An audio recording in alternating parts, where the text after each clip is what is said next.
you've outlined for us how intersectionality and critical race theory facilitate anti-Semitism. We've talked about that in a college environment. How would you evaluate the efforts of mainstream Jewish groups to fight this, either on campuses or in the political sphere, considering that this is something, that is critical to Jewish security in this country? I think the efforts from mainstream Jewish groups have been pathetic, okay? They were falling all over themselves to endorse the Black Lives Matter movement without, I think, having any real understanding of what it was, or if they did understand what it was, they ignored it, because anybody who followed that movement knew that anti-Israel activists were deeply embedded in it from the start, okay? And so the Black Lives Matter movement had endorsed BDS 2 or 3 years ago.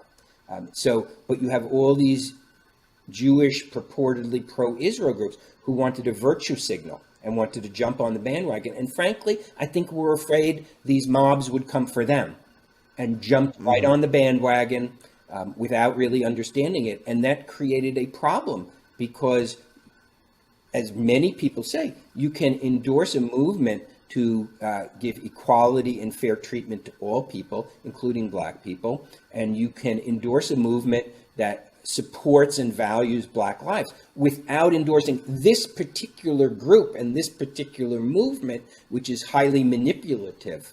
And that's the problem. So they've dug themselves, or they've painted themselves into a corner. They've fully endorsed the movement, but the movement is turning on them. And now what are they going to do? So I think mainstream Jewish groups have painted themselves into a corner. I don't know how they get out of it. I don't know that they even want to get out of it. I was about to say, clearly, groups like the Jewish Council for Public Affairs, which is the association of all community relations councils in the country, and of course the Anti-Defamation League, they're still doubling down on this. Seeking to identify everything, including I saw the ADL was their reaction to the Rittenhouse trial verdict was to say that white militias and extremists were happy about it, as if to say that is the only people who could possibly think that was a just outcome were white nationalists, white supremacists, racists, anti-Semites. Complete distortion of the truth. ADL is a whole other issue. I'm sure we could have and probably have had a whole show just on how they have been corrupted. Yeah, I think both of us were on such a show earlier this year. So there's a lot to say about how they've been corrupted and turned from a group that was devoted to fighting anti-Semitism to a group now which is just an adjunct of the Democrat Party and a social justice movement, and is very quick to criticize and paint everything as a white supremacist issue. Yes, there are some white supremacist groups in the country who do pose a threat of violence, but as a political force, they are minuscule. If you're a Jewish student on a campus in the U.S., the chance that you're going to run into a hostility from a member of a white militia is minuscule. You're more likely to run into hostility from Students for Justice for Palestine or any of their related offshoot groups, should you dare to express any sort of affection or support for Israel. So these groups have really been corrupted. The ADL is just terrible now in my mind. The ADL is the leading group seeking internet censorship. Okay.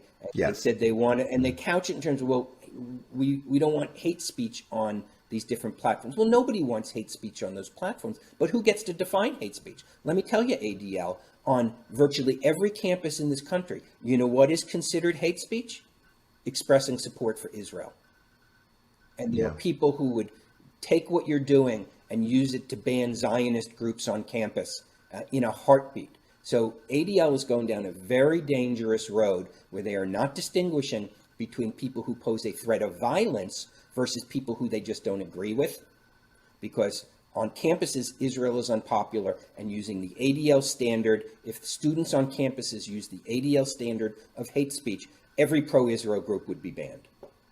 Including the ADL. Including the ADL. So but yet they do this because they identify this with a political a partisan divide in which they're clearly on one side of it. Yeah. But yes, I mean, that's the irony. They are placing their own constituents in harm's way in this way. And in fact, in the deadly exchange activist movement, which has now expanded to campuses, ADL is one of the targets, because these were ADL sponsored trips for U.S. police chiefs to get anti-terrorism training in Israel, which are now being used to demonize everybody who supports Israel, to paint Israel as a white supremacist society, to paint supporters. So ADL is literally the target of these people on campuses, but ADL doesn't see it that way. It's been good for their fundraising. Jonathan Greenblatt has been very good for their fundraising. They're getting tons of corporate money, but they've really corrupted their mission, and they're doing tremendous damage to the country and to the cause of people who support Israel. Yeah, I think that's very true.